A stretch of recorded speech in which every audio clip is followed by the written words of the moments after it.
Today is September 19th, 1996. I'm interviewing Leon Lewin. My name is Mildred Gelfand, Gelfand. This is Brooklyn, New York, USA.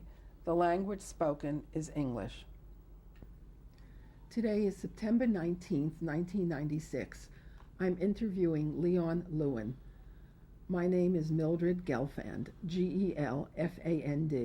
This is Brooklyn, New York, USA. The language spoken is English. Please say your name and spell it. My name is Leon Lewin, Lewin. How do you spell your first name? Leon, Leon. In Europe, I spelled was Leon Levin. In Europe is no V. And over here is a W. So that's why I'm using Lewin. What was your Jewish name? My Jewish name is Label Levin. In Hebrew is Aryeh. Can you spell label? L 2A B L. And Jewish. Levin. Levin.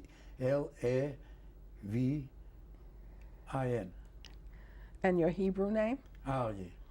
Aryeh Levin. How do you spell Arya? A-R-Y-A.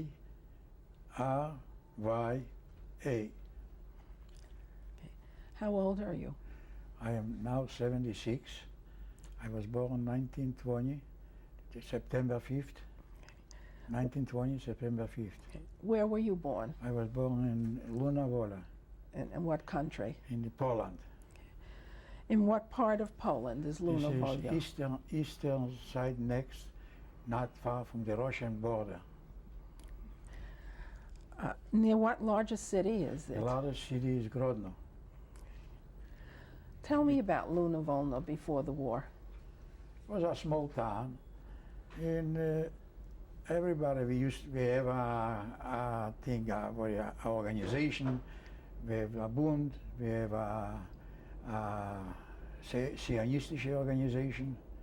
I used to belong in the Beitar, they called it, Zionistische organization. Zionist. Zionist, yeah. Mm-hmm. And how many people were in Lunavola? What was the population? The population was not too big, about 3,000 or something like this. Maybe more, who knows. And the Jewish population? The Jewish population, I'm not counting by the Christian population. What did the Jewish population do? What kind of work did they do there? Oh, they had business, they had, work people, all kind of work. So.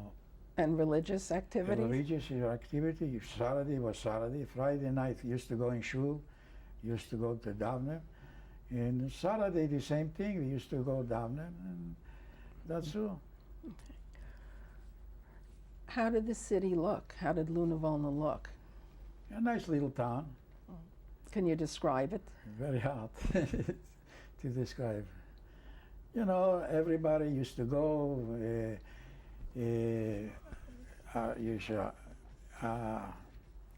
Spazier, what do you call it? Walking? Walking.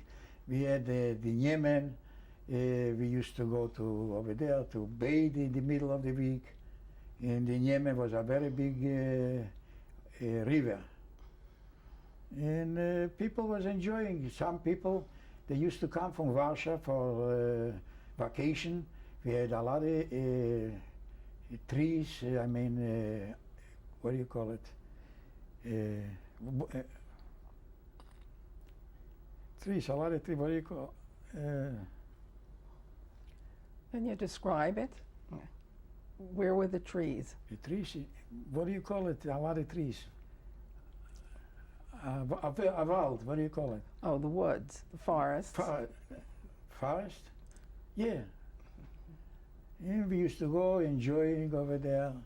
A lot of people was coming from the other towns, because we had in Yemen. People used to come to bathe. They were staying. It was very nice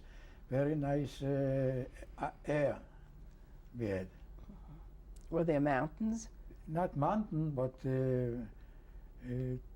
what do you call it?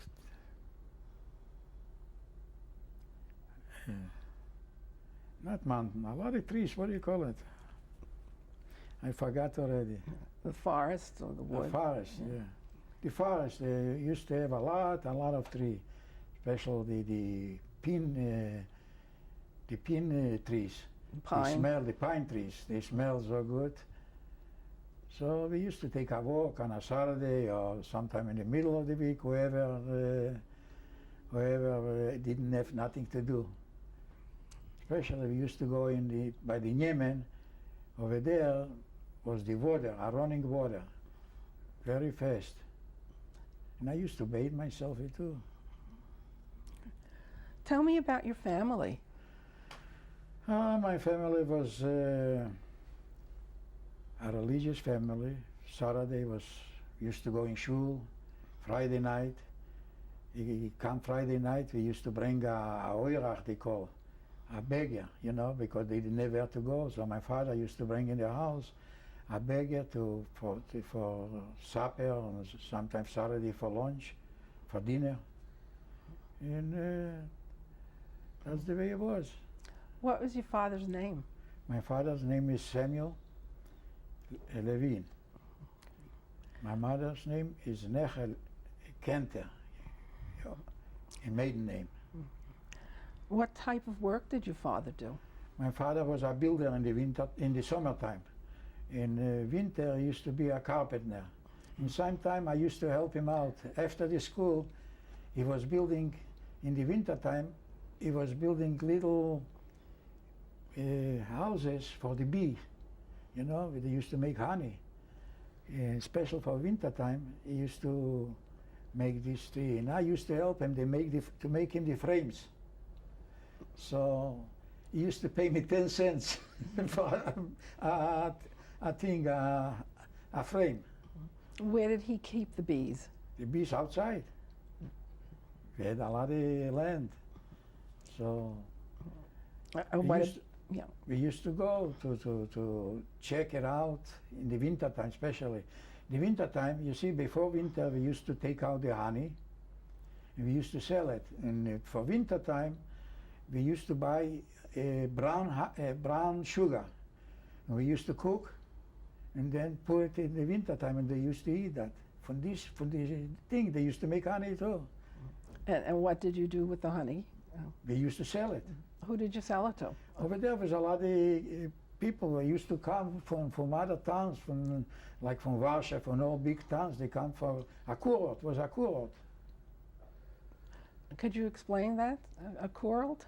A kurort is like a vacation, a place for vacation. And they would come to your father and buy the honey? Buy the honey. They used to buy butter. I remember. I don't know how he got it, but he used to buy.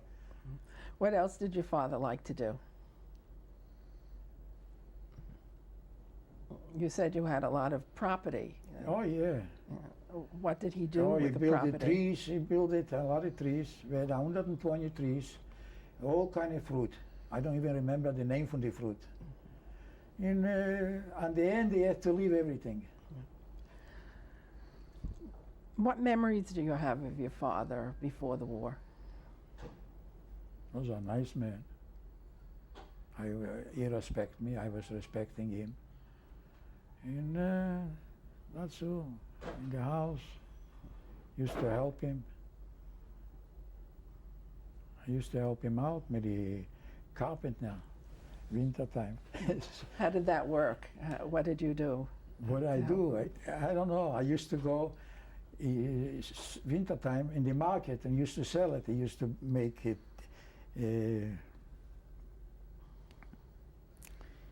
tables, chairs, because it wasn't too heavy to make it.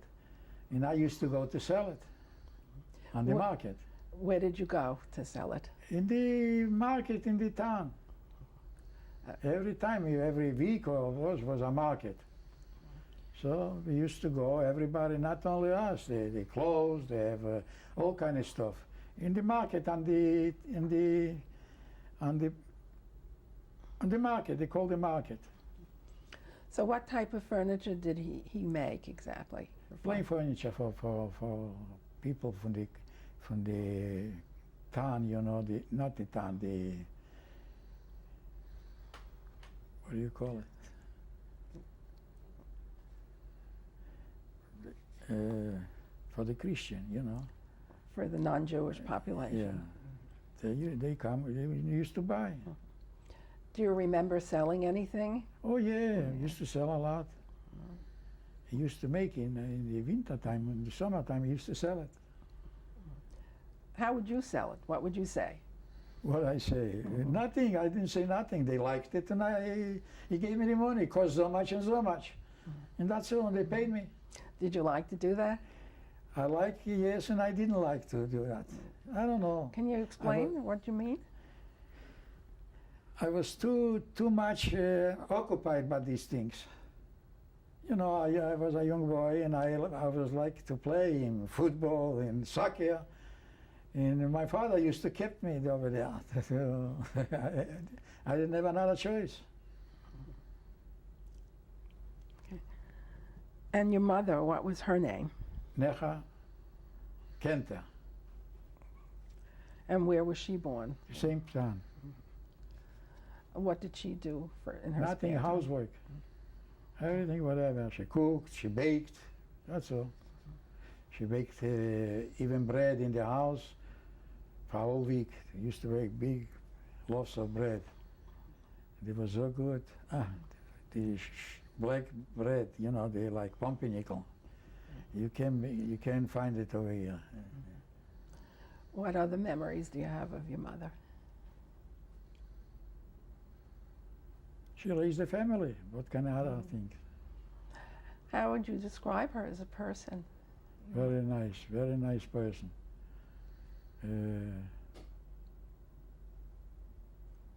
She used to help us a lot. I don't know. Mother, the father used to get mad. She would put it back and don't touch them. You know. Your father used to get angry? He used to get angry. He said, "Don't get angry with them." That's all. He would get angry with whom? With us, with the children. And what would your mother do? Mother didn't let him do anything. You said that she used to help you. In what ways? Yeah, she used to help me in school sometime, you know, if I need it. That's all. Okay. Did you have brothers or sisters? I have 4 sisters. My sisters. Were younger than Younger or than older? me. Younger than me. Could you tell us their names? Her name is Chaya Fegel, Rachelei, Generosi, and Rochel. No? I can't remember everything. What was it like for you to be the older brother? We didn't bother with each other. Everybody was going his way. What was the relationship like with It them? was a very good relationship. Children, you know, children. We never fight. We never had a fight in the house. Tell me something about your sisters that you remember. Okay, I remember nothing. They were under me. She used to go to school, and 3 was going to school. The little one didn't go because she was too young. I don't know. She didn't go. Do you remember your home address in Lunavoma? Yeah, the home address is in Polish is ulica Wolpiańska, 13. Can you tell me something about your house? We had a new house. My father built it. We had 2 houses.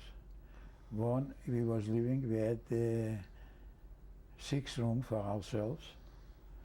Everybody got a room. And the other room, my father sometimes used to work there for the furniture. Where was the other house? The next to the same house. We used to go from one house to the other. And he would make furniture there? And we over there used to make furniture. Used to build the houses, the little houses. and that's it. What other things did he use the house for, your father, the empty house? Not other things. Oh, for sukkahs, we used to eat over there. For sukkahs, he used to open the roof. It was open up, and we used to eat over there. And what type- Sukkahs, at Sukkot's holiday? Sukkahs holiday. Can you describe the Sukkot's holiday, how you celebrated it? Oh yeah, we used to celebrate, very nice. Used to bring shalachmones, you know, to one to each other, family. I remember used to come sukkahs. So in our place, it didn't grow this. You know the red, what do you call it? Over here, the long, oh my God. All right. You know the red honeydew. Honeydew. Oh, but the red, what do you call the red one? Watermelon? Watermelon. I had a family in what do you call in Warsaw. So every holiday they used to send it watermelon. I remember. We didn't see over there. They didn't grow in our place. We didn't find it. So on the holiday, a cousin he used to send us. Do you remember his name? No. I can't remember a lot of things. I don't remember names. I don't remember streets. Nothing. What were the cousins or the relatives in Warsaw? On whose side of the family? My father's side. And who lived in Warsaw? Who lived in Warsaw? A cousin, something like this. I don't know. You mentioned that your family was religious, and Very religious. yeah.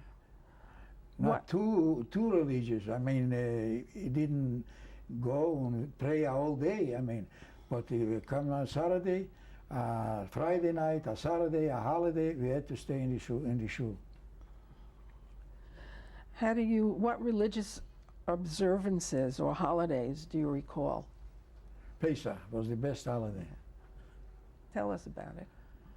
We used to go in the shul, and every boy and a girl, the parents used to put it on new clothes. Everybody was going on Pesach with new clothes.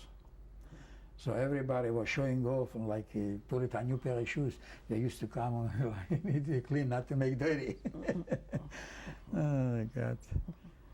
And what other holidays do you remember? This was the best holiday, Pesach. Do you remember your bar mitzvah? Yeah, I remember my bar mitzvah. I went to shul. They called me to the Torah, and that's all. And put it a bottle of whiskey, a bottle of wine, and a piece of lekker, what do you call it? Honey cake? Honey cake or this. And that's it, that was the bar mitzvah. Not over here, I spent a fortune. My grandson's bar mitzvah here, you see, just the album alone, how much it cost. Okay. Over there, we didn't know for a bar mitzvah like this. In your community, the Jewish community, how do they celebrate or any kind of festivals or events? And Not really. They didn't celebrate festivals like over here. We used to go to shul, and that's it. the women in the community, do they ever get together and do any cooking or? Not. They used to come Passover. When he used to come, so the matzah, everybody, you saw the picture, everybody is helping each other. When they used to make the matzah for Passover, for everybody. Everybody helps each other.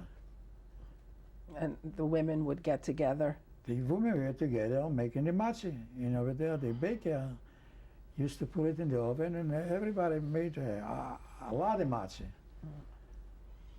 And on Saturday, Shabbos, was there any special food that was made? Oh yeah, they made chont, special chont.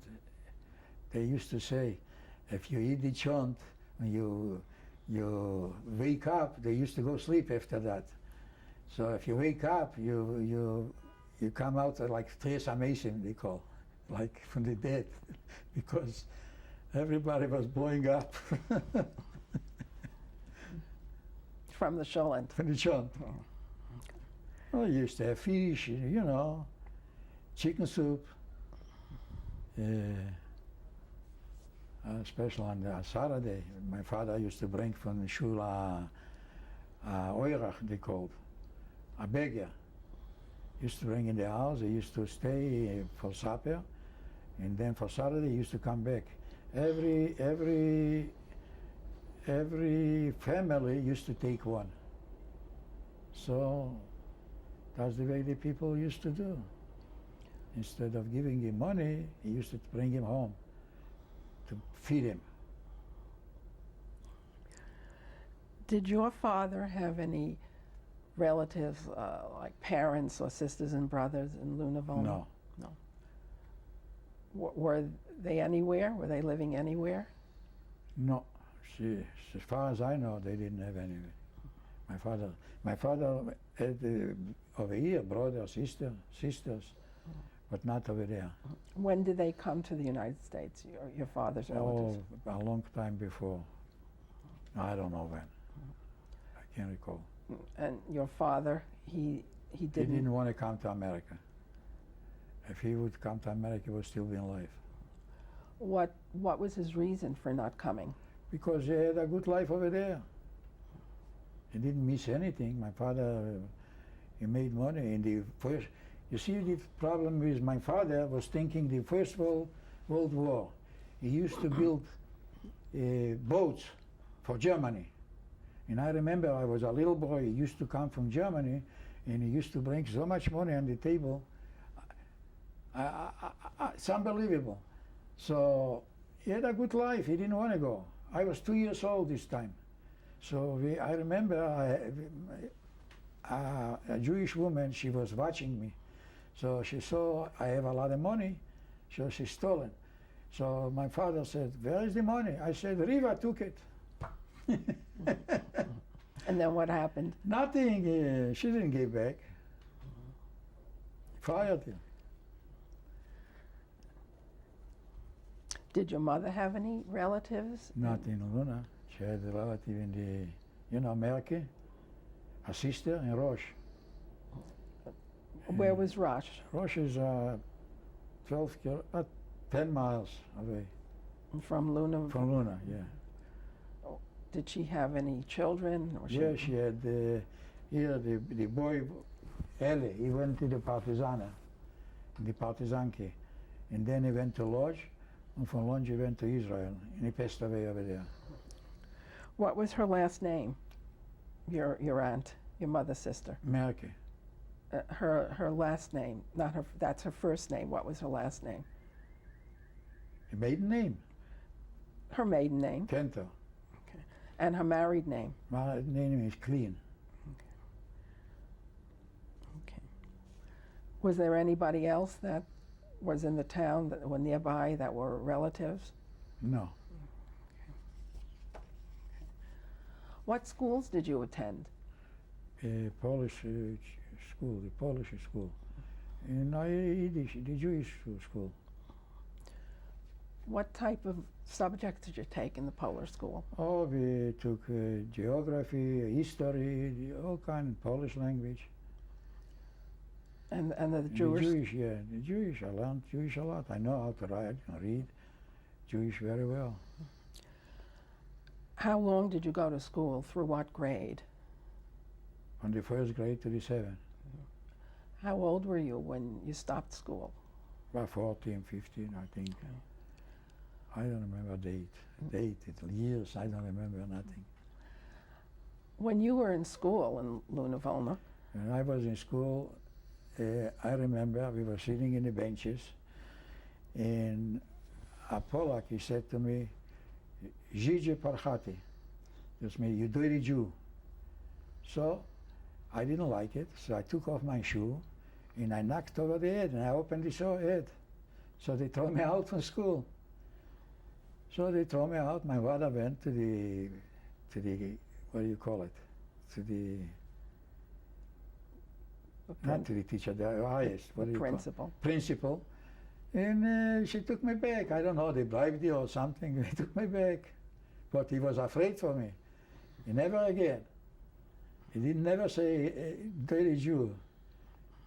And then after that, we had a Polish holiday, so they start with the Jewish boys. So we had him, we beat him up, but then after that, the parents mixed it in. So it's already too much, so we escaped. So I had this, when I escaped, I had this mark over the wire, when I was running.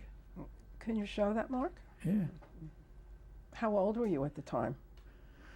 About 12, 13, something like this.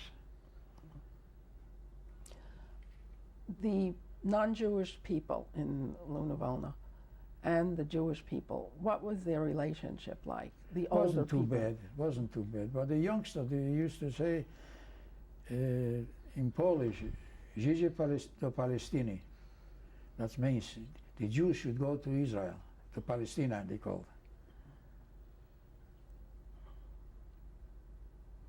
You said that you belonged to a Zionist Yeah, organization. I belong over here. Oh, over there, yeah, Beitar. I belonged. Zeev Jabotinsky's army, they used to call. That was in Lunavolna? Yeah. It was all kind of organizations. It was the Bund. But I was belonging to the Beitar, a Zionistische organization. Why did you choose the Beitar? Huh? Why did you choose to belong to the Beitar? Because we was talking about Israel to go. This Jabotinsky, Zeev Jabotinsky, he was the bigger speaker. He could speak for hours, 2-3 hours, like Trotsky. Such a big speaker. And he took the people with his talking. What did he talk about? He talked about to go to Israel, to, you know, they make Aliyah, and a lot of things. Were you very active in the Yeah, Beitar? we used to come on a Saturday. We used to come in the club, like over here, a club, and we belonged over there. Was talking, was, you know, each other. We'll continue on the next tape. Okay.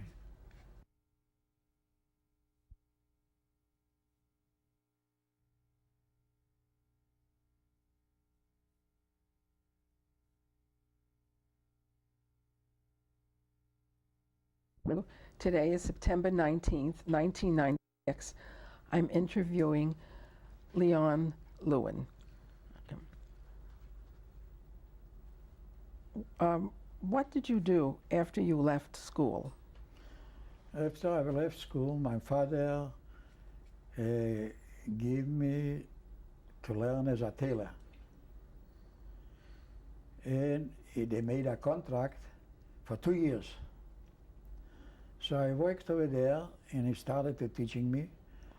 I worked 3 or 4 months, something like this, and I used to make a vest and a pair of pants. When I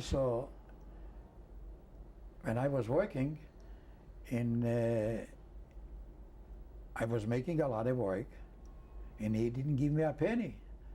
So I said to him, if you give me $2 a week, 2 zlotys a week, I'll work for you. He didn't want to give me, so I left. So what I do, I had a cousin in Volkovisk, and my cousin was a tailor. So I came over there, it was a holiday. So he gave me food and everything, and where to sleep. So then he said, what are you doing? I said, I'm a tailor, I'm learning.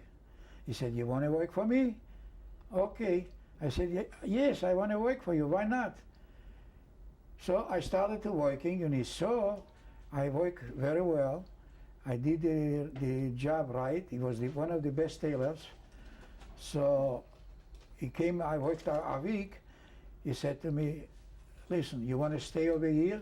I'll give you $5, 5 zlotys a week, and I'll give you room on board and everything, whatever you need. And that's why I remain over there. Let me ask you a few questions to go back a bit. What year did you leave Lunavolna? I think in 1935 or something like this. I don't know, Yeah. 35 or 36. How old were you at the time that you? About 15, 20, 15, 16. And your cousin's name? Was Abraham Kleinbart. And when you were in Volkovich, who did you live with? With my cousin.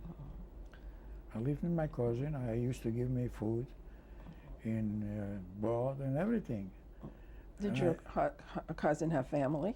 Yeah, he had a family. He had his wife and his, I think one child. One child, I don't remember exactly. One child, I think. I'm not sure. I'm not sure. Did you ever go back to visit your family in Lunavolna? I went back after a while when he bought me a bicycle, my cousin. So I went back to show him the bicycle. And then I came back to Volkovisk. But after that, I came one time more. So my father asked me to teach him to ride the bicycle. So I taught him, and he was riding okay. So then he said to me, why don't you, I have to go to work, and I have to walk a long way. Why don't you give me the bicycle? I said, oh no. But then after the way he was talking to me, I gave him the bicycle. If we had any bicycle, it cost a lot of money. It's not like over here in America. In Europe, it used to cost a lot of money. How far was Volkovich from Lunavolna? Oh, about 30 kilometers, 30 miles, something like this. Or maybe 35, I don't know exactly. What was your life like in Volkovich? Very nice. I used to live a crazy life. Boys, girls. Used to ride from one time with the bicycle of one place to the other. And we was enjoying ourselves, young boy kids, you know. We used to go in the movies. Right across the street where I used to live was a big movie. So before you go in the movie, it was a orchestra music. He used to call Janek der Zigeuner, he used to call. And before they go in the movie, we used to dance. We was enjoying ourselves. Then we used to go in the movie. This was every time when the movie finished, the orchestra started playing, and the people used to come in and dance. A dance place. It was a very good enjoyment. What else did you do in Volkovich? Well, yeah, what else? I worked. That's all. Can you describe the work that you did? Can you describe the work that you did? The work?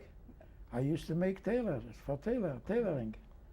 Sometimes I used to take out, used to come big shots, and I used to take out to the car, I used to take out the suit. When it's ready, he used to give me 5 zlotys, a tip, 2 zlotys. It was very good. Did you observe religion when you were living with your cousin? Yeah, I had to. He was very religious. I used to go with him in shul. Wasn't, you know, but he was keeping me like this.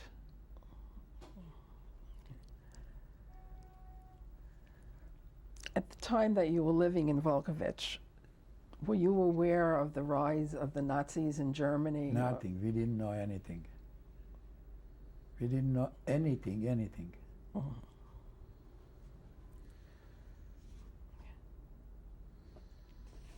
How old were you when the war broke out?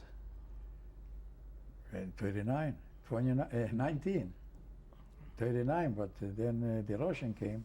Okay. I was 21. 20, 21. When the Russians came, you were 20 or 21? When did the Russians come to your town, to Volkovich? I don't remember. November You remember the year? 41. 1941. The Russian came in. Or 39, I don't remember. 39? I don't remember. Where were you at the time when the Russians came in? Home. Can you describe the occupation of your town by the Russians when they came in? Oh, they used to buy everything, you know, because over there in Russia they didn't have nothing. So I remember they used to buy, they used to look for, especially for watches. They used to look. They used to, in the store, they used to, in the underwear, the women's underwear, they used to buy, and the woman used to put it on, and they was walking with the underwear like dresses. That's what I remember. Which woman put The Russian woman. Anything else about the Russian occupation that you remember? I think it was very nice that the people, but they cleaned up their everything, whatever you could find, whatever they can find, they used to buy. They used to pay. And nothing else. What can I say? What about your cousin's tailor shop? What happened to that? The tailor shop, he liquidated because all the tailors from the town, they made a factory, a big factory. It was working 2,000 people. So we was working, and there was every 5 minutes used to come out a pair of pants. It was a line. One used to make one piece, the other one used to ship it to the other one. I used to work with my cousin in another tree. We used to work samples for Leningrad.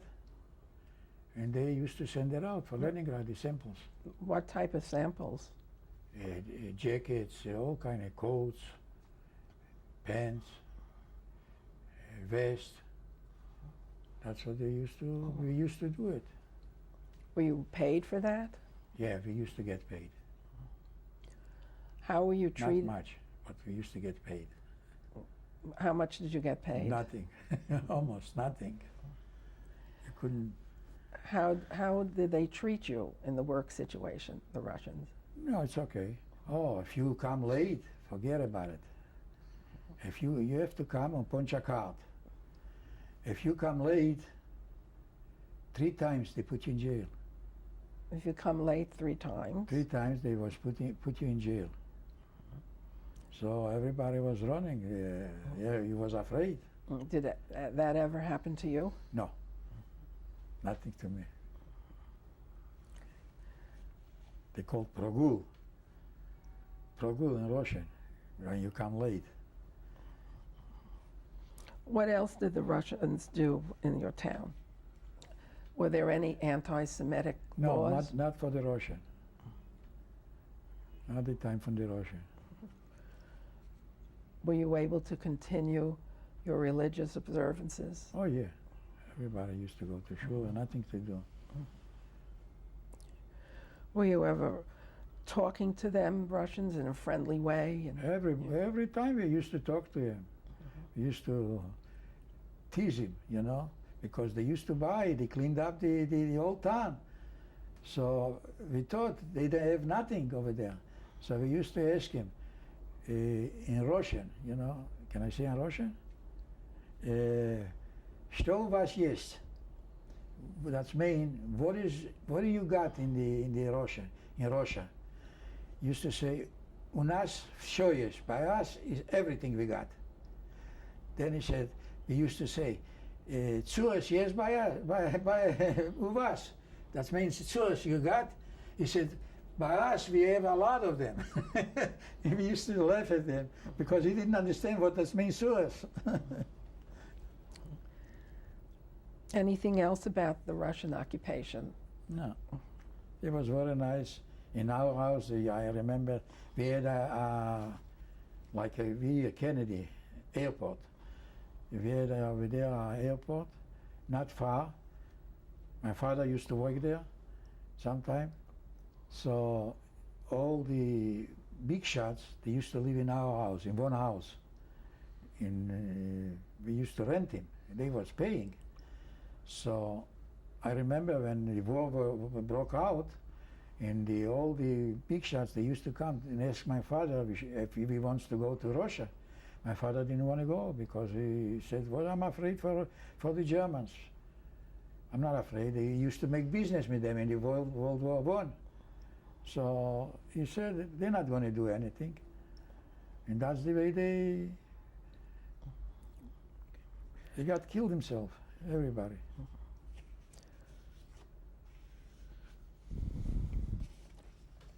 When did the Germans occupy your town? The Volkovich. Yeah. The Germans came in 1941. Okay. What do you remember about the German invasion? I remember the invasion. Oh, when I was in Volkovich, everybody was running. They bombed the town, and everybody was running. So it was a bunker. And over there, it could go on about 200 people. So he came to me, and they didn't let me in because it wasn't any place. So I went and I stretched out myself on the field. I stretched out myself. And the first bomb, when it came in, is right in the bunker. And I started, that's my luck. I was lucky. So what happened to the people in the bunker? Dead. Everybody was dead. Everybody was pretty out dead people from there. Everybody like a chopped meat. Did you witness that? Yeah. Who built the bunker? The people built the bunker, but I don't remember whoever built the bunker. The only thing I know, when they bombed, everybody was running. So I was running too. And good enough, they didn't let me in. That was my luck. Where was the bunker located? A little hill.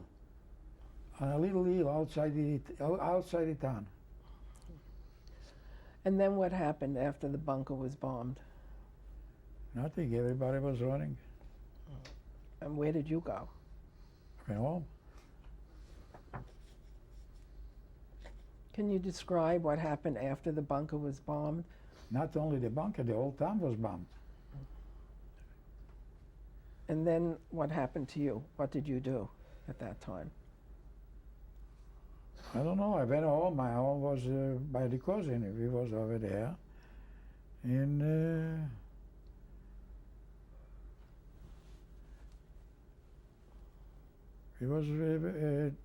we still was working. Was your cousin's house bombed? No. And then what else happened after that? Did the Germans come in? The German, they came in, but I'll tell you the truth, I don't remember, I forgot how they came in. Do you remember when the Russians left the town? When the Russians left the town, I was running with them together on the trail from Baranovich. You know, tell me about that. Minsk. I was running with them together, but all of a sudden, a German was sitting on the tree and start shooting. Though everybody, the Russians, they start screaming, Niemcy, the Deutschen coming. They didn't know one soldier is shooting in the whole army. So I was walking there, and then the airplanes, they used to bomb, so everybody was hiding. You know, in Europe, the trail, and inside where the water come out from one side to the other. So we was hiding there when we saw the planes. I saw a Russian, he was riding on the horse. All of a sudden, a plane, boom, boom, boom, and he was dead with the horse together. And I came in a little town, was Derechim. They bombed the whole night. They bombed. Every bomb what they used to throw, we jumped. Where were you at that time? I was in a house, laying on the floor. And then after that, in the morning, the Germans, they came out with the big tanks, and they put it everybody in the church. They put it everybody in the church. So he said, now it's 12 o'clock. Soon he said, 12 o'clock, right? How do you call a snarad? I don't know. A bomb, you know, what they shooting me from the tanks. What do you call it? An aircraft? Not aircraft, from the tanks. What kind of, not a bomb. Bomb is from the airplanes. All right. From then the tanks. yeah, so the Germans were there with tanks? From a tank, yeah, when they were shooting in the church. So everybody ran away. And I ran away also, and I put it myself in the big grass, you know, until it became night. When it became night, I went back home. So. Back home to? No, in Derechim.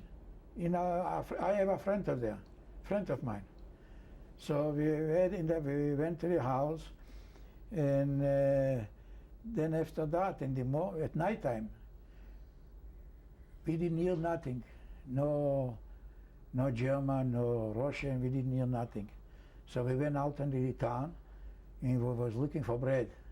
So finally one bakery was open. So we grabbed a few breads, and then we came back, and all of a sudden we started tanks coming, the tanks. And the Russian was attacking again, the Germans. In the morning, we saw dead the Germans, they left the motorcycle, they left everything. So in the Russian was going 2 weeks. The whole army was going to Minsk, was going the trail. After a couple of weeks, the German came in again. And where were you at the time when they came? I was in Derechim, and then after that I started walking back. Who were you living with in Derechim? Yeah, a friend of mine. Do you remember his name? I was working in the same factory. Do you remember his name? I can't remember. Right. Then what happened? Then I went home. I went to Volkovisk. From Volkovisk I went to Luna. Where was your cousin at that time? My cousin was in Volkovisk, but I left anyway. I didn't want to stay. I said I'm going to go over there. It's maybe big towns they bombed. So I went. And how did you get to Luna? I was walking. Can you describe the walk? What happened there on the walk? I was walking. I was running, not walking. I was running. Took me a long time because I made. I remember from one town to the other town was one town is 12 kilometers, and the other town is 12 kilometers. So I made it in 4 hours. What happened on the walk? Nothing happened. I didn't see nothing. I didn't see nobody. And when you got back to Luna Volna? I was with my father, with my parents. What was happening in Luna Volna when you got back? Nothing happened. When the German Nazi, I remember the Germans were walking to Russia, you know, on the trail to Russia. One German was asking for water. So he came, so my father gave him water, and he was sitting, and he said, you see this army? They're going for meat, for chopped meat. And that was true. A German soldier? A German soldier. He was a communist. Did you understand what he was saying at that time? A Jew don't understand a German.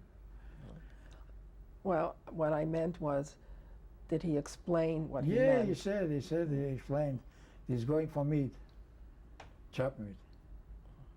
I remember like now, we was afraid for us to be, we didn't say anything. We let them talk. What was your reaction to everything up to that point? An reaction, we don't know nothing. We didn't know it's going to happen like this. This is the beginning for the invasion of Russia. When you were in Luna Volna, what was going on in the city? Were the Germans there? The Germans was there, not many. Not many. The only thing who took over the Polacks, anti-Semitic Polacks. They used to go and Zachunterleichen to the Polacks, to the Germans. And, you know, this is a Jude and this is Jude. And one policeman, I remember his name, his mother was a Jewish woman.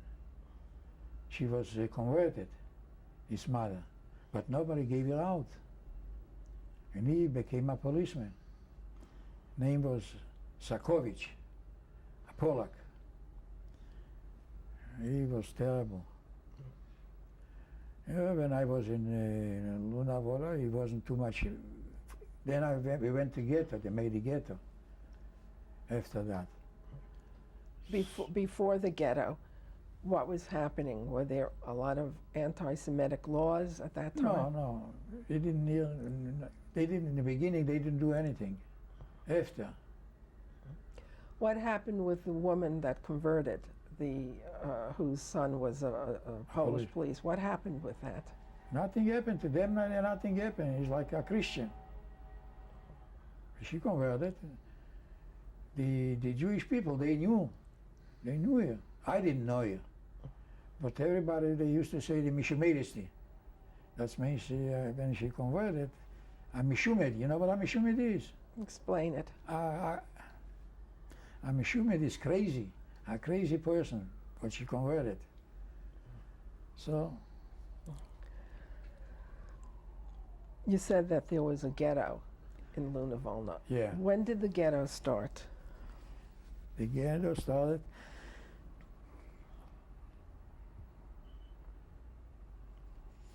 not long ago, when the Russian left and the German came in. It was a couple of months. They started the ghetto, so they everybody put it together. My house was in ghetto. In our house was living by seven couples. And you know, in the ghetto, what can you do? You used to go to work. The Christian, they used to buy by the Germans a Jew. Like my father was a builder, so he used to buy him, and he used to go to build the houses for them.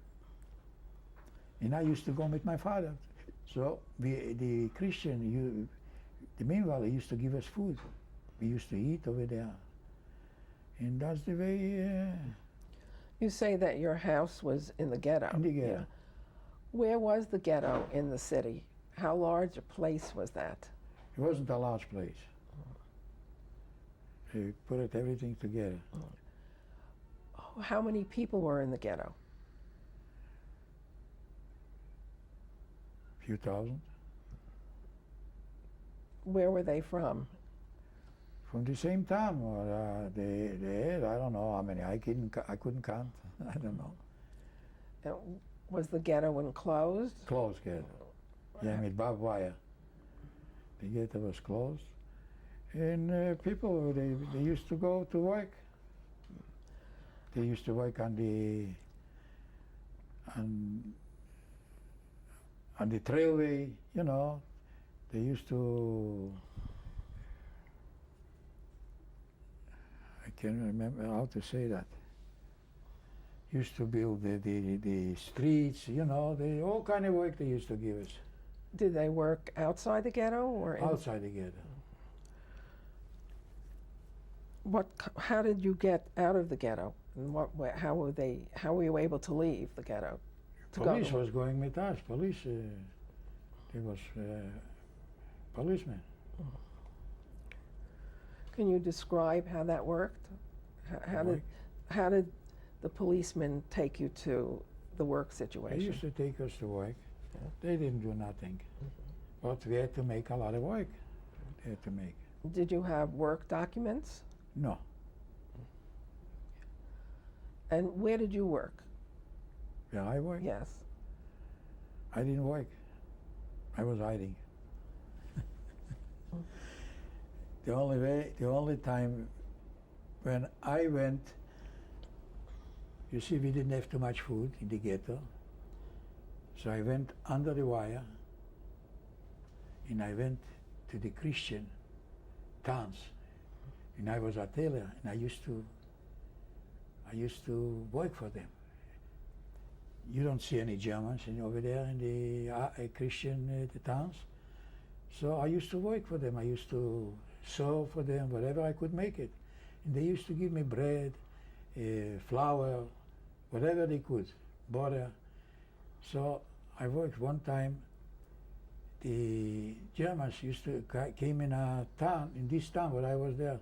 So the farmer, he said, run, because the German is coming.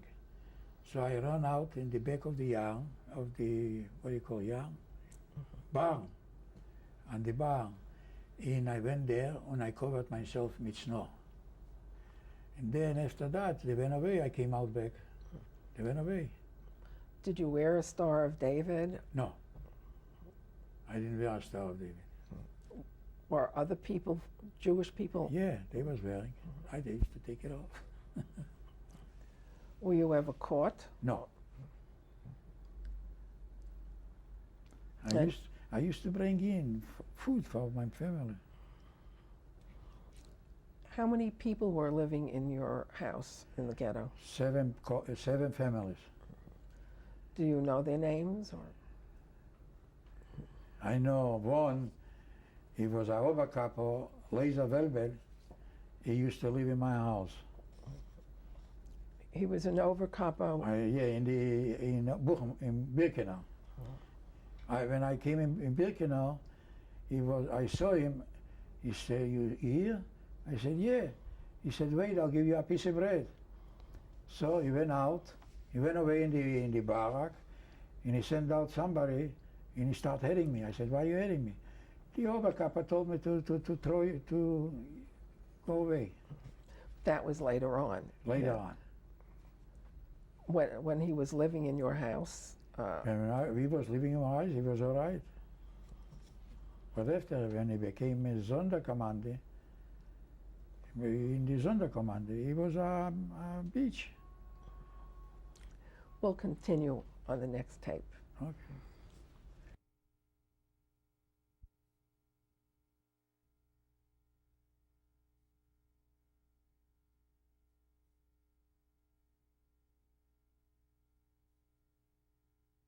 This is tape 3. Today is September 9th, 1996.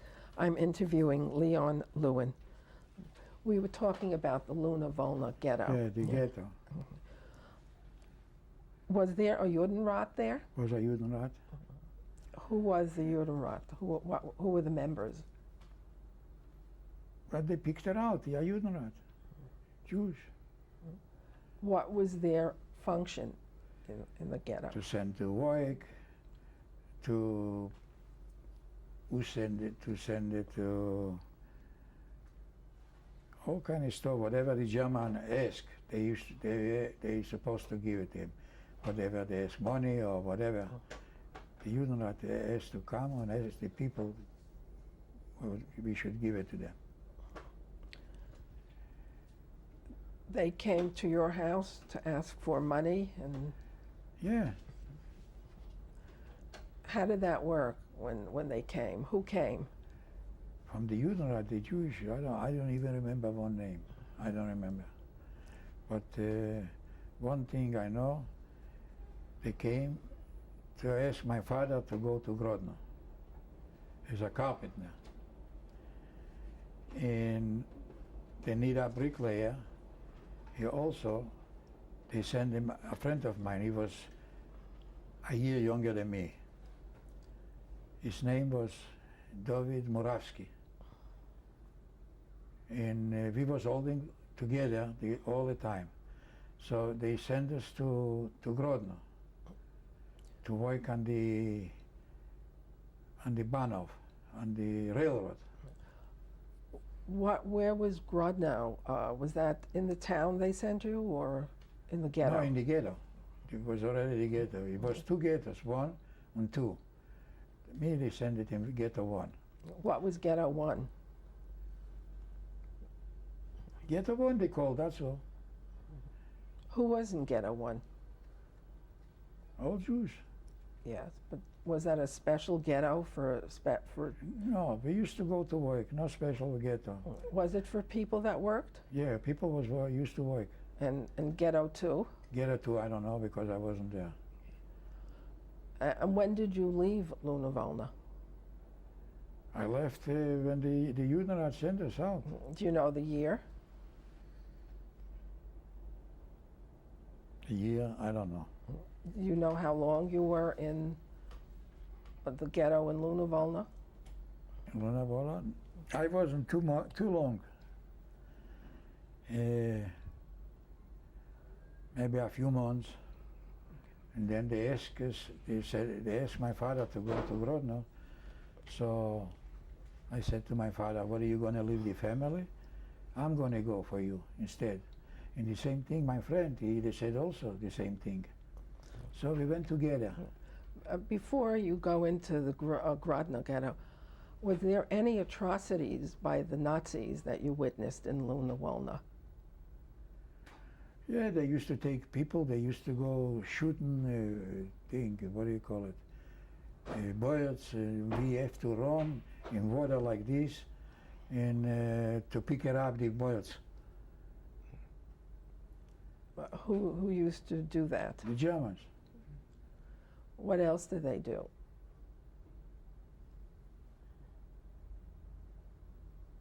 Nothing, I don't remember. Did they do anything to hurt people? In ghetto, no. In Luna Volna? No.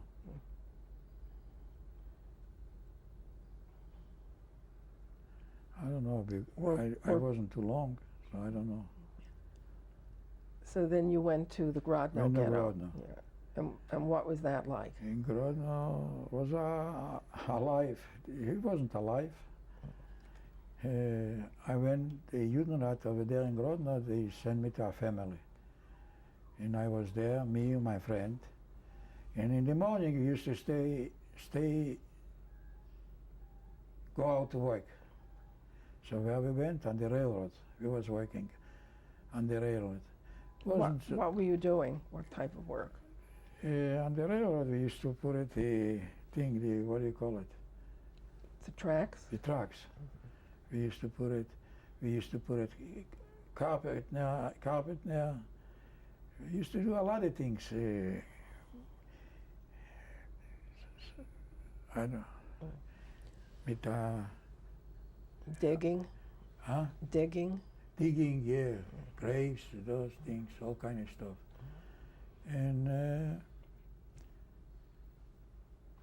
And you were living with a family? I was living here with the family. You know, outside, when we used to go out, the Polacks, so we used to give us bread, sometimes butter.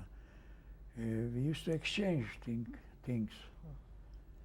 So we used to bring in the camp. I remember in Grodno, the ghetto was like this, and then we had to go 3 flights up to take 100 kilo grain, bring it up, sugar, these things. So what I used to do, when the Nazi didn't see in the ghetto, and I was carrying on my shoulder, and we made up in the ghetto, somebody was staying there. So I just dropped like this, and we went in the ghetto. If the Nazi would find us, he would kill us right away, he would shoot us. Over there was a Nazi, I remember, Streblov. Everybody was afraid for him, everybody. When he walked the street, everybody was running. It was another one. I can't remember the name. Who was in charge there? Yeah, Streblov, I remember good. What did Streblov do? Oh, if he could beat you to death over there. If you walk next to him or something, he could beat you to death. What did you witness happening there? Did you see anything, anybody beaten to death? I didn't see anything, the truth. I didn't say, but we know they used to beat the people up. Were there any children's actions there, special actions for children? No, I don't remember.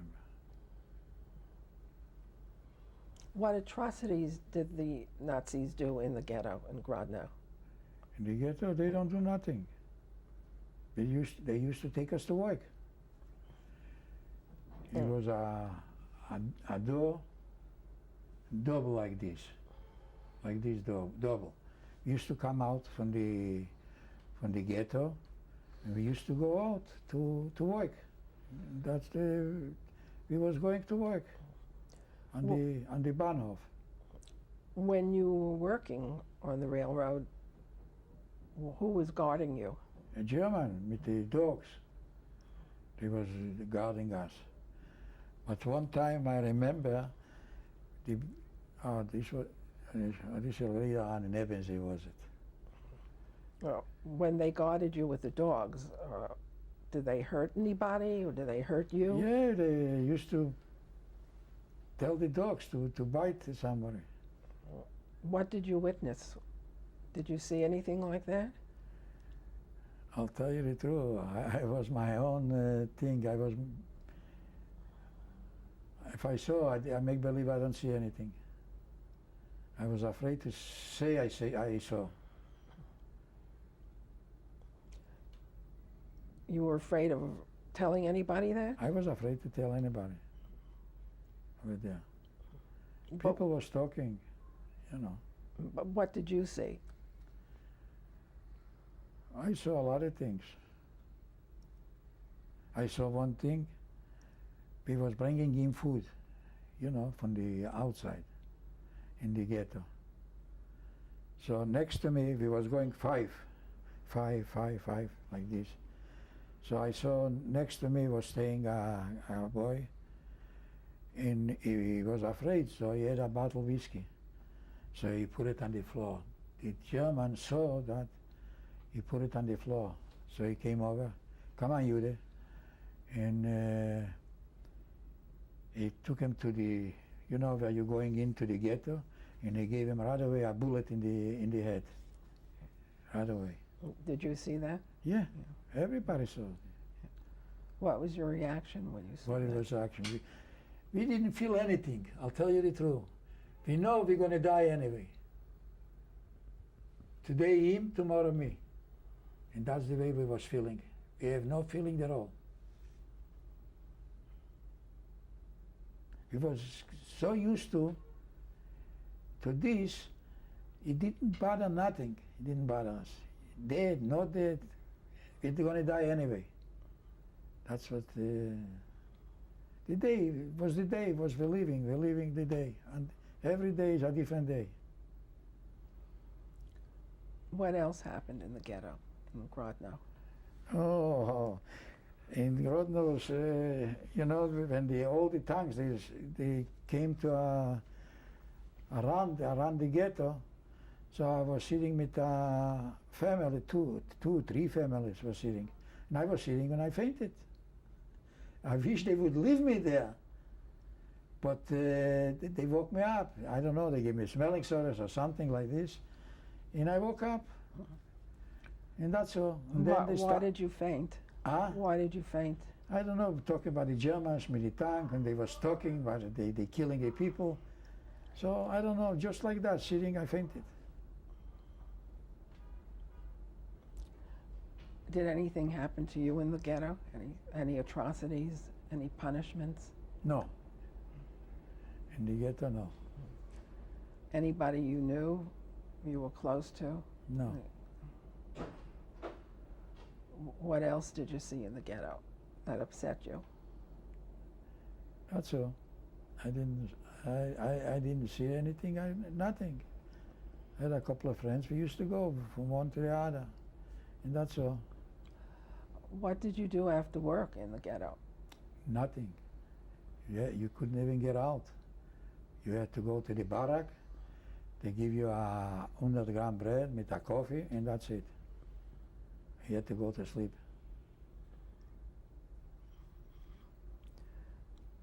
Was there a bunker in the ghetto? No. Oh yeah. We was hiding in a bunker, yeah. Forgot already. I was hiding in a bunker. It was a nice few families over there. So we was hiding, we was already a couple of weeks, maybe a month. We had over there food, water, everything. In the same time we could go out in the Christian, from one side to go in, and the Christian side to go out. So we used to go out and, you know, in civilian clothes. They didn't know we Jew or not. So we organized butter, bread, you know, and bring it in. So it was a couple of weeks, a couple of months. I don't remember exactly. And was a policeman. His mother was there. So This was a Jewish policeman? a Jewish policeman, and his mother was there. He knew over there is a lot of people, so he came over to the bunker with the Germans, and he said to the mother, "Mommy, come out. I'm not going to give you my head for you." That's the way he said it. Everybody heard this. So we came out. Everybody came out, and they took us to the not to the church, to the shul. And then after the shul, they started putting in those to go to Buchenwald. Everybody walking to the train. That's when they deported you? Or? They deported us, yeah, from there. The policeman got shot anyway. The German shot the policeman right there.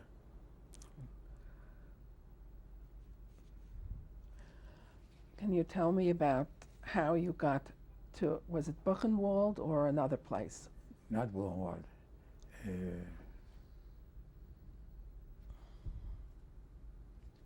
Not Buchenwald. Birkenau. We came to Birkenau. It was 3,500 people from Grodno How did you get there? in the cattle wagons. So it was 102 people, and everybody was making, it was a big bell, everybody was making, their women, killed, everybody. So we came to Birkenau When did you come to Birkenau? in 1942, in December. 1942, I don't remember the date, or 22nd, something like this. So we came there, and they started telling you, right, left. They asked for what kind of beruf, what kind of work you do. So my friend, he said he's a bricklayer, and he was a bricklayer. So they put him to left. Me, they put it to right. So what happened? I saw old people, young children. The young children they used to take for the legs and throw them on the truck. Trucks were staying right there. And I saw, what the heck? What is right, and what is left? You didn't know. Here they throw the people on the trucks. Here they don't touch nothing. The only thing that they around is Germans with the dogs staying all around, and they don't touch him. So I went. My friend had left. So so many people, they didn't know. So I went back. He should ask me again. So I said the same thing. I'm a bricklayer, and his age. So they put me back together with my friend. So I was happy. Then all the trucks went away. We saw the gas chambers is coming out, the what do you call it, the Smoke. The smoke. smoke. Used to, over there, whoever take out the people from the trains, from the Sonderkommando, the Jewish people from the Sonderkommando. You see over there, the people is burning already. They was telling us. So I went. Was 102 people. We went to Birkenau in the camp. They took us in. We saw, when we walked in the camp, I saw people staying with pliers, and the people is laying out like trees, laying out. So we said, I think we going for that, and they went for to life. So I saw with pliers, they used to take out the gold teeth. Who did that? People over there, for whoever worked, from the commando, from the special commando. They were Germans? No, Jewish. They used to take out the teeth. Was a German also, or maybe Germans, who the hell knows? I didn't even pay attention who was it. But I think it was Jewish from the Sonderkommando. Can you describe what you saw, how they pulled the teeth? Yeah, with a pair of pliers. They used to, people was laying like this, like they was dead. So they took with a pair of pliers, and whoever got gold teeth, they used to pull it out, the teeth. And so... What do they do with the teeth? Gold, the Germans used to take it away. So they put it on in the barracks. They put it everybody, the 102 people. You know, they don't give us a bed. There wasn't a bed. The kettle wagon was better than this. It was big, like this, big, high, and deep, like 4 or 5 feet. It was 12 people they put it inside, one on top of the other, and that's the way we were sleeping in the thing. So we passed a week, I think, it passed. And then they was coming to ask for people to work in Canada. Before we get into that, I see that you have a number on your arm. Oh, they Yes. put it in number. Can you hold your arm up to the camera so Yeah. we can get it? 93 407. And what is the letter? The letter is a triangle, is a Jew. The Polish didn't have nothing. Can you see it?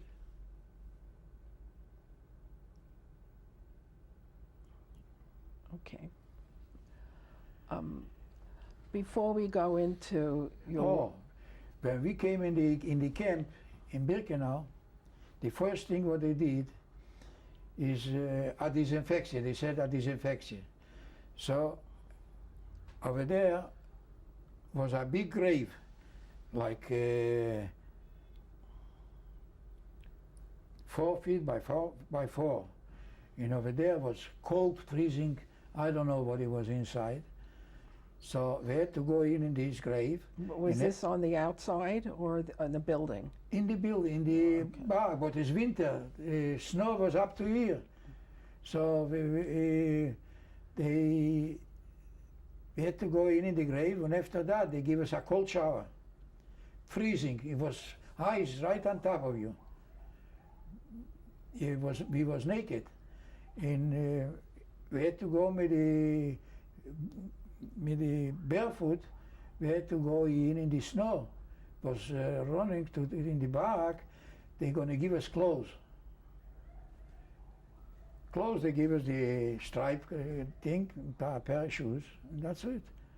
So we was in the barracks, and then they brought us a piece of bread and coffee.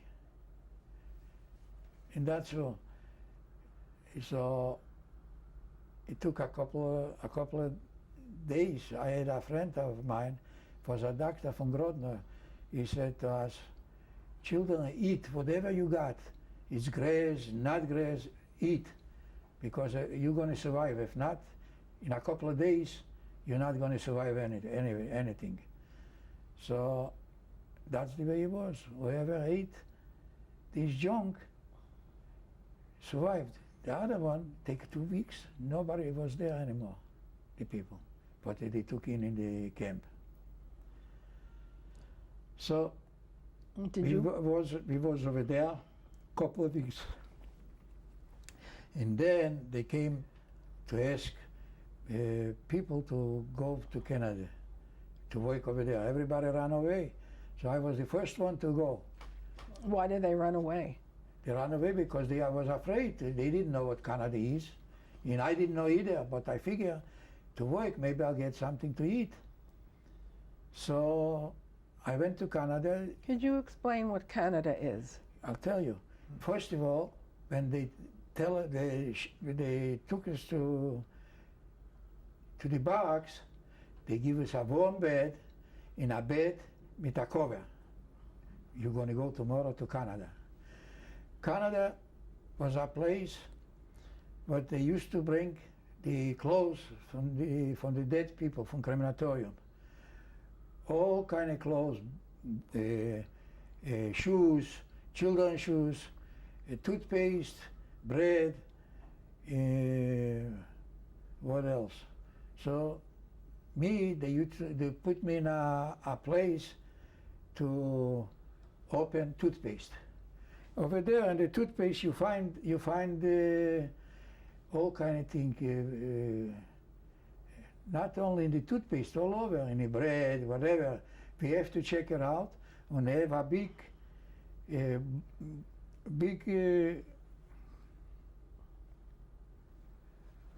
a custom. What do you call a custom? A big area where... Not an area.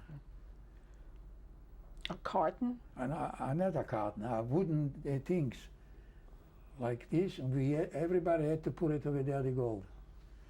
So I used to work over there by the toothpaste. Over there they used to bring, from French, used to come in asbestos. You know what asbestos? Little thing. And this was fire. So we put it, this asbestos, food was a lot. We used to cook something, yeah, and they didn't see. They didn't see that.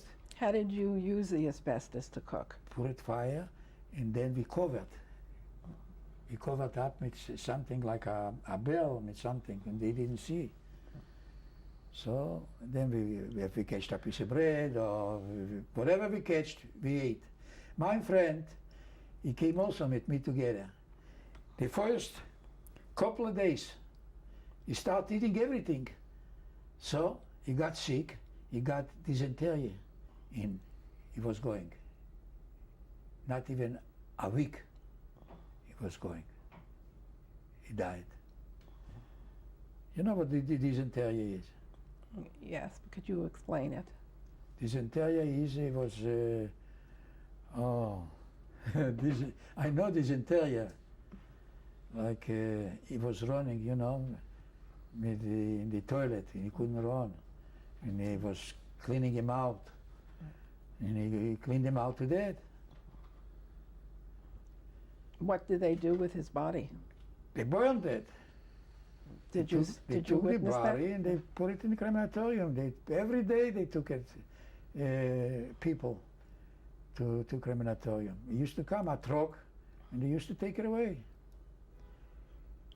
And what else did you find in the toothpaste tubes? oh, I find gold, I find diamonds, I find $100 bills. So whatever I could put it in this bell, I put it. Some of them, I had a pair of boots, so I carried over here the boots, and I put it between. I took into the camp, and I used to sell it to the Polak. I used to get bread, whatever I could get it. And who were the Polish people in the camp? this was outside the camp. How did that work? Yeah, I'll tell you, they bombed Auschwitz. when they bumped out, when I went to work as a carpenter, so they bumped all around Auschwitz, the camp, they bumped. So all the windows fell out. Were you in Birkenau still at that time? No. But I asked. Oh, from Canada, I Right, forgot right. already. From Canada, I put it myself as a carpenter. So after 3 months I worked in Canada, they called me. We need a carpenter. So they sent me to Auschwitz. When they sent me to Auschwitz, was a lot of people. They put it themselves as carpenters. So they didn't know anything about carpenter. They gave me a tool and to see how I'm doing.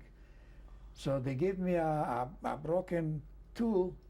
So I went and I sharpened. And the German was looking, and he saw what I'm doing. He said, okay. And the rest, they put him outside in snow to carry the big trees for the DAV, to make furniture. So I was working inside, and I had a friend of mine, but he was a carpenter, a real carpenter, not like me. So they put me over there to put it doors in the furniture. So in the beginning, I was, try to work.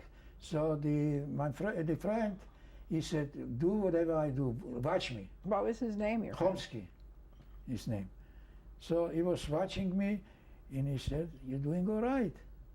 And I put the door and the furniture, and the Nazi, the SS man, he came to check. He checked, he couldn't find anything. So I started to put doors in the furniture. Then I used to work all in the machineries over there, all kind of machineries, to make big things, smaller, what do you call it? The bretter, how do you say? The screws or Not screws. the bolts? The wood. Like you have a piece of wood like this for make a door or something, this kind of wood. Okay. I used to work all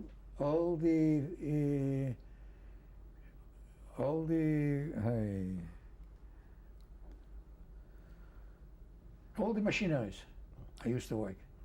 We'll continue on the next tape. Okay.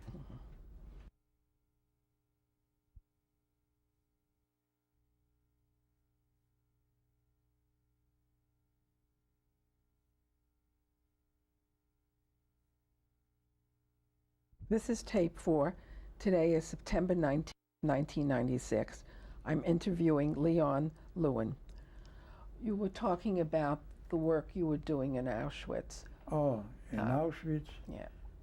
In Auschwitz, we was going Außenkommando to gewesen. This is outside. After, this is when they bombed all around Auschwitz, all the windows went out. So we was 5 boys. One, me, another 2 boys. One was his name Herschel Moravsky, and one Hollander and one Polak. We used to go out over there to put the windows. We was on the roof working these things to prepare for the windows. So what we do was a thing, but they have German shoes from the army shoes. And one soldier, he was standing in the door, and we was up. I went in over there and took shoes, put it upstairs, and then we used to have a toolbox with a double deck. And the shoes, I put it on the bottom, and the thing. So that's the way we used to give to the women. We used to give in the lager, was right next to where we used to work, was the women lager. So we used to throw him shoes because they was going in naked. So I used to throw in shoes, and after that, I went in for a pair of shoes. And I was walking in a couple, not a Nazi, a Wehrmacht soldier. He stopped me. What do you got? He said to me in this basket. So I said, I have nothing, I have tools. So, on the bottom I had a pair of shoes. He started looking and looking, and he found the shoes. So he took away the shoes, and he took my number, and he had to give it to in box, I should get 25 lashes. So I had a friend of mine, his name was Herschel Moravsky. He went to the Oberkapo, to the capo, and he said, when this number comes in, tell him to rip apart, and it doesn't exist. And that's the way I saved my life. Getting back to your work, did you do anything else in Auschwitz, other kind of work? Auschwitz, yeah. When I came from work from the thing, I was a tailor became. When you came to work from the thing, after the appel. It was, when we came in thing, then they call us to the appel, to count the people, how many people came in. So. When you came from work? From work, was the appel. After the appel, we used to go into the barrack. We used to go in. They used to give a portion bread and a little soup. If you find a peel from a potato, it was a holiday. So anyway, I used to on the bed, I used to make for people, for Polacks, for Czechs. I used to make a hat. I used to make a smaller. They like to dress nice. The Polacks, the Czechs, and they used to give me the portion bread, me the soup, and that's the way. These were the Czech. Czechs was civilian. Where were they? In the camp. They wasn't like us Jews. They was like, let me say, outside. They used to sell butter or bread. They used to sell. They used to punish him. They put it in this camp in Auschwitz. So. Well, they give him like a prison. They give him 2 years, 3 years, 5 years, whatever. Even the Germans, they also became capos and overcapos. They in the time from Hitler, when they send in prisoners, they send in where they were supposed to be in jail. They send them over there to watch us or beat us up, whatever they could do. So when you said you sold them little things that you made, I was sewing it for them. How did they pay you? I'm telling you, with a piece of bread in a soup, a little plate of soup, that's all. Okay. And how do they eat? They eat the thing from Auschwitz. But the family send them they receive packages. Were you ever ill in Auschwitz? Yes, in Auschwitz I had malaria. So in the beginning, I was standing, you have to put out your head in the window, because when the appeal was, they have to know how many sick people and how many is outside staying. So I was like this a couple of weeks, and I had already the malaria. So the Blockelster, I don't know what they call it. So he said, I can't keep you no more in the window. You have to go to the clinic. So I went to the clinic over there, and I had a friend of mine, a doctor, and another one is assistant doctor was. So they saw I have the malaria. So somebody gave me a paper, and he saw me. Somebody gave me a paper to give it to the German. A truck was staying there. They put it right on the truck. So I was sit down here like I'm sitting on a bench. We was 3, 4 boys sitting there, and I talked to myself. I still didn't live. I don't know what life is. I still didn't live anything. So I took the piece of paper and I flushed it down in the toilet. Flushed it down and I started going out. I said, "Where's the piece of paper?" I said, "They took it away from me." And I went back to the barrack. I went back to the barrack. And the block over, he said, "What did you do?" I told him the true story, what I did. "You know what you did?" I said, "I don't care what you do. Do whatever you wanted." So at night time came my friend, the doctor, and he came, Isaac Lazarovich, and they brought me quinine. And I started getting the quinine. Because I remember, first a friend of mine, he gave me one pill, a big one. I start feeling better. At night time, the boy, the doctor on the door, the assistant doctor, he came and he brought me quinine. I remember a little white one. He take 40 a day. You know how much 40 a day? I was so tired, I was run down. I couldn't even walk. Anyway, my friend, they was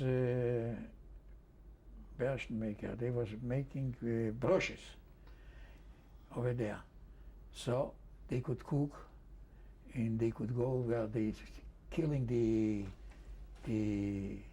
pigs with everything, because they used to go to take out the air to make the brushes. So a friend of mine, he gave the overcapo a gold watch, and he said, "Put him any place to go to work," because they couldn't keep me anymore.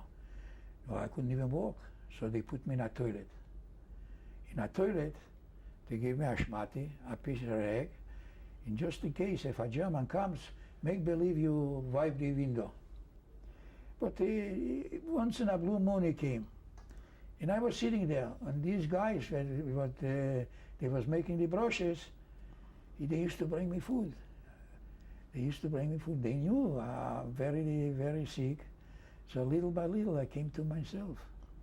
When you had malaria, what were your symptoms? Did you have temperature? Temperature, I was, 3 people used to sit on me on top, and I used to throw them up. So much was shaking. I had fever, a lot of fever. As soon as they gave me the quinine, I started feeling better. I had a lot of friends, but they helped me out. Did you meet them in Auschwitz, or did you know them from? I didn't know. I met him in Auschwitz. I met him in Auschwitz. In one, I was walking with my wife and another couple. You know Belmont Avenue? So I went to Belmont Avenue to buy fish. I came there, and he looked at me, the same guy from the brushes, where he helped me. He said, "You still alive?" I said, "Yeah." I said, "You still alive like this?" We start crying, both of us. And that's why I recognize him. This was after the war. After the war, just now, when I was in Brooklyn. Okay. What was your friend's name? I swear on my life, I can't believe how I forget names with everything. I forget. You talked about an appel. The appeal, yeah. Yeah. Tell me about the appel. How does that work? What is that like? Appel, you could stay for an hour. You could stay for more. They used to count. It was 5 people staying in the line, like these, 5, 5, and 5, and 5. We came from work. You have to stay over there like this. And then they used to start counting the appel. If it was missing one, sometimes was missing. We could stay for hours, for even a whole night. They didn't let us go anywhere. So. Did they have that another time of the day too? The appel? The appel, no. In the morning and at night. That's the way it was. What was the morning appel like? In the morning, you do the same thing. They was counting the people, and then after they send it out to the people to work. If somebody was Everybody know East Line. I was on the, let me say, on the back, 18A. They knew where you have to go. 18, they knew where to have to go. That's the way it was. what happened if somebody was missing? That's what I'm telling you. Yeah. If somebody was missing, they let us stay till dead. You could stay. They don't let us move till they find him. Did they punish anybody other No, than they didn't punish. They have to find the person. They punish the person if they find him. you said that you made a lot of friends in Auschwitz. Yeah, and I was saying, so everybody wants to to fix something. were you involved in any kind of religion observances, religious? Sometimes, you know, it came a holidays, or we used to hide in the back and we used to pray. What do you remember about some of that? I don't remember nothing. I just know boys was standing there and we used to pray. When it was a holiday, we knew when it was Yom Kippur, we was fasting anyway, so we didn't have any food anyway, so we was fasting. Did you keep a record of the Jewish calendar there? Some people they used to keep the record. I didn't, but some people they knew every little thing. Some people they have radios in the mostly the Polacks and the Czechs, the Dutch. So they used to hear, listen, and that's the way we knew. How were people punished in Auschwitz? Oh, they used to give lashes, 25 lashes. They used to give, punish. What did you see there? Huh? What did you see there in Auschwitz? Did you see any punishment? Yeah, one time the people escaped from Auschwitz, so they catched them.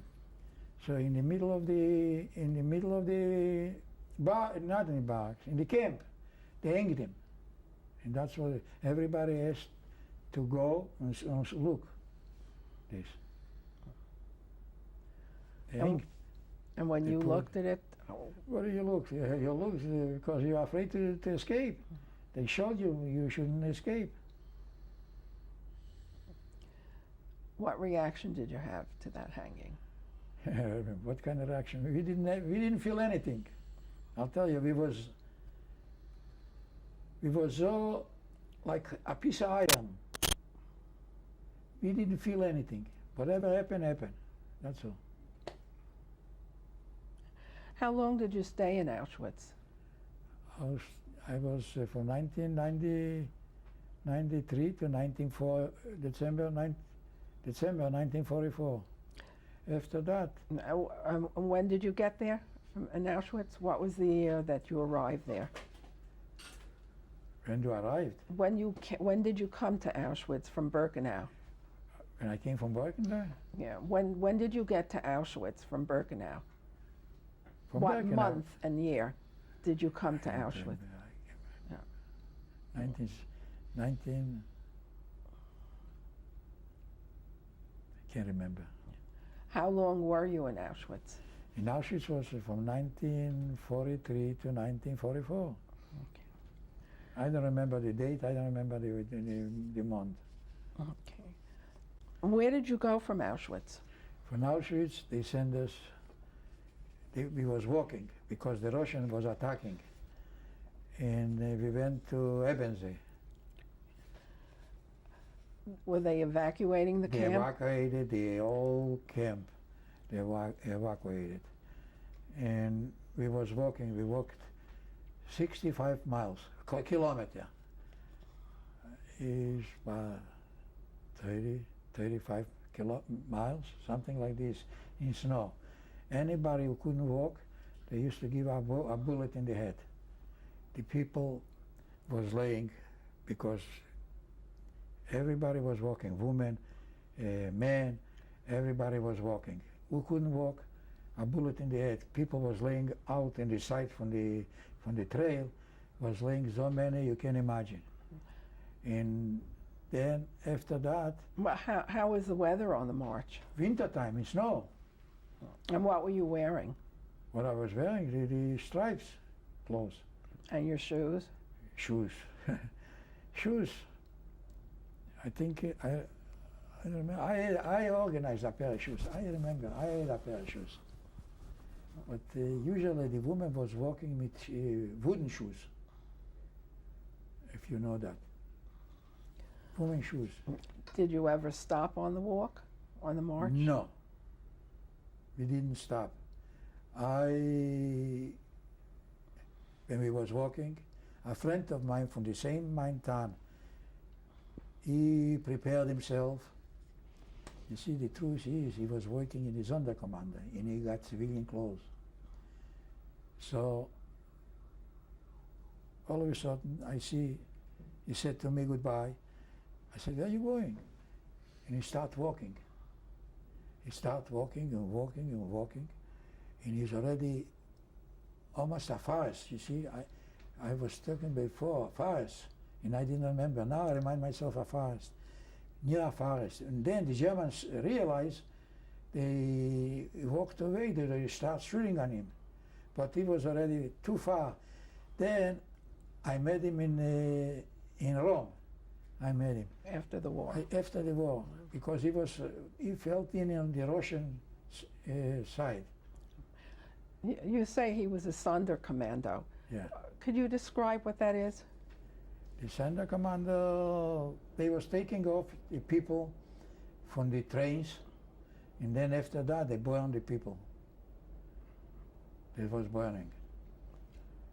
In the crematorium they used to work. And who burned the people? These people burned the people. The The the Nazis was watching them, and they had to do that. They couldn't walk away from this. They didn't have any choice. Did he talk to you about it? Well, who? Your friend? No, never talk. I never want to know what did they do. Yeah, we knew the Sonderkommando used to burn the people, and I never want to know. And I knew they used to do dirty work, but I never want to talk about it.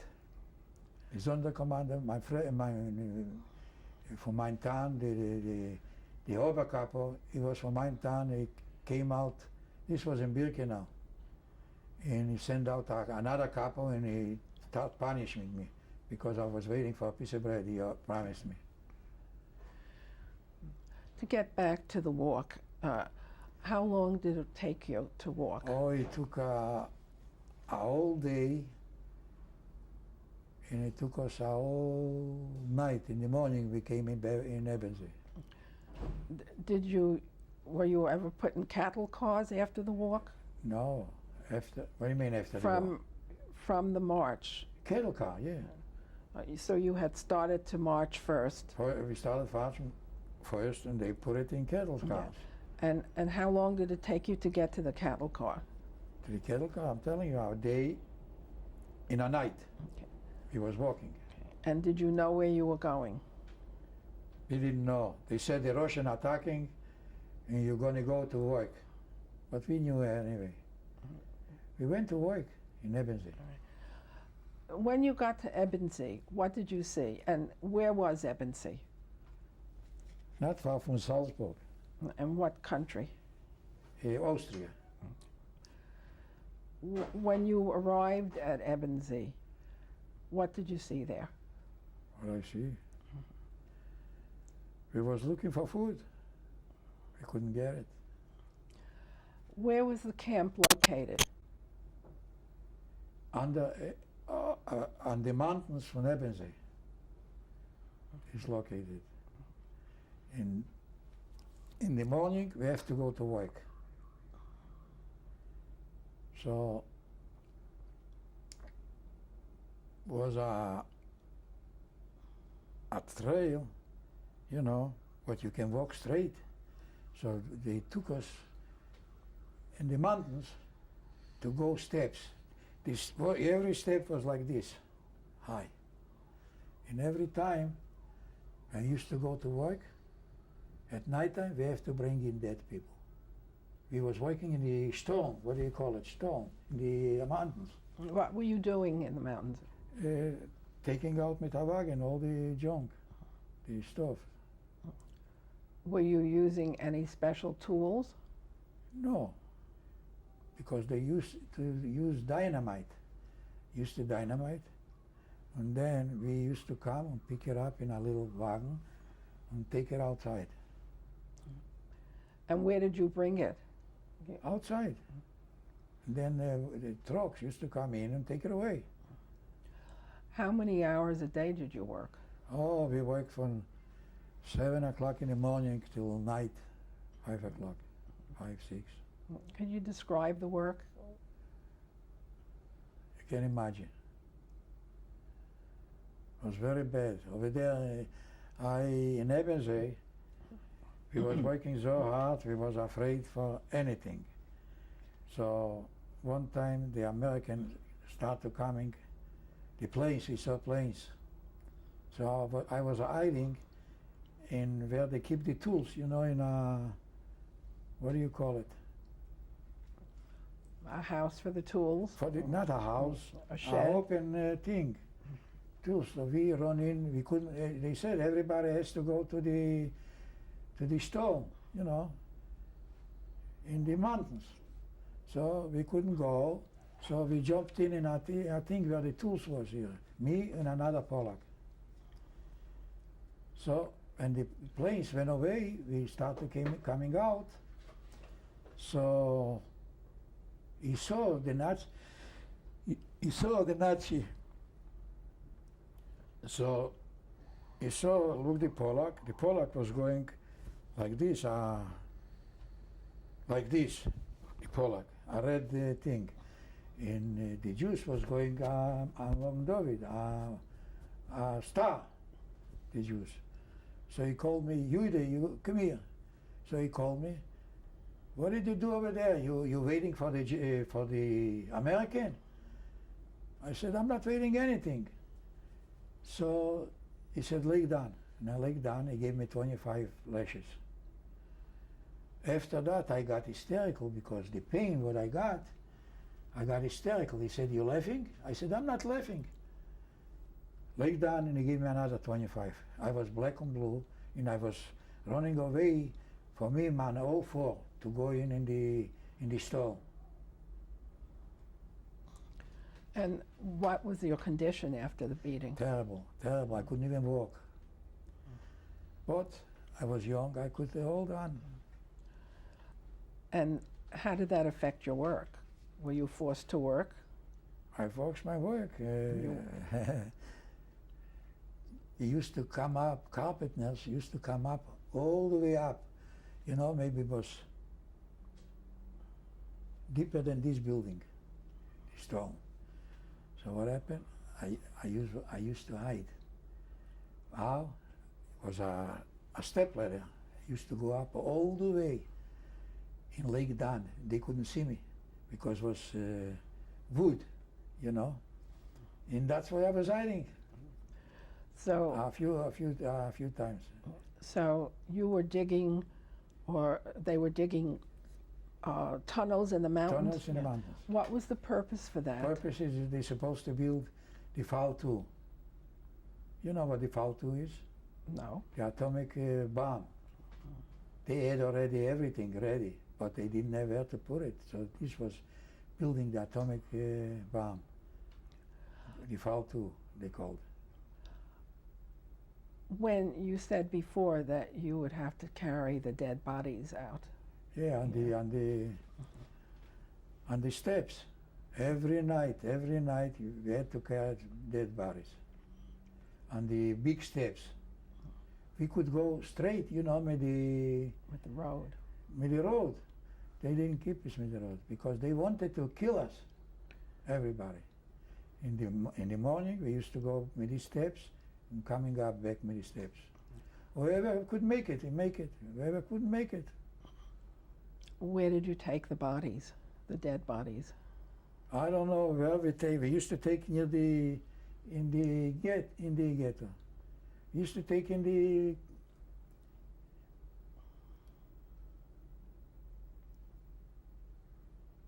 what do you call it? Well, what do they do with the bodies? They bought them. Used to come a truck and used to take them away. And they took them to a place to burn them? Crematorium, yeah. In Auschwitz was also a crematorium, but a little one. Just one. A little one, like it. 2, 3 people, 10 people, 20 people. What type of living arrangements did you have? Barracks and In Auschwitz? in Ebensee? In Ebensee, terrible.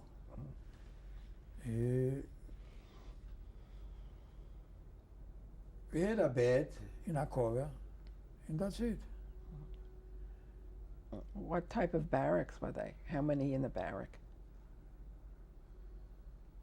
A nice couple of hundred. How are the prisoners punished? You were punished by lashes. How are other prisoners punished? What did you witness?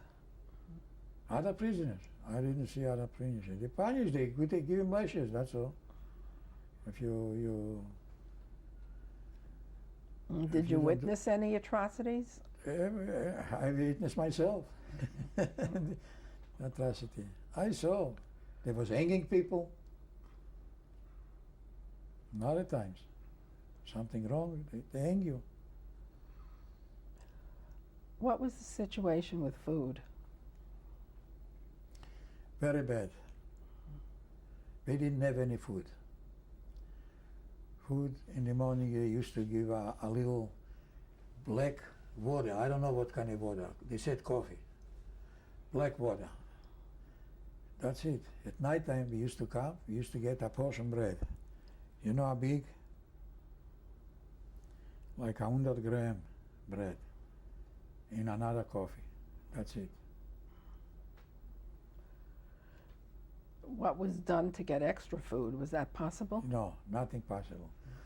They used to take us out to work on the railroad also. So one time I got punished because I was eating grass. In the storm, when it was, in those, they used to tar. You know what tar is? I used to eat tar. When they... We'll continue on the next tape. Okay.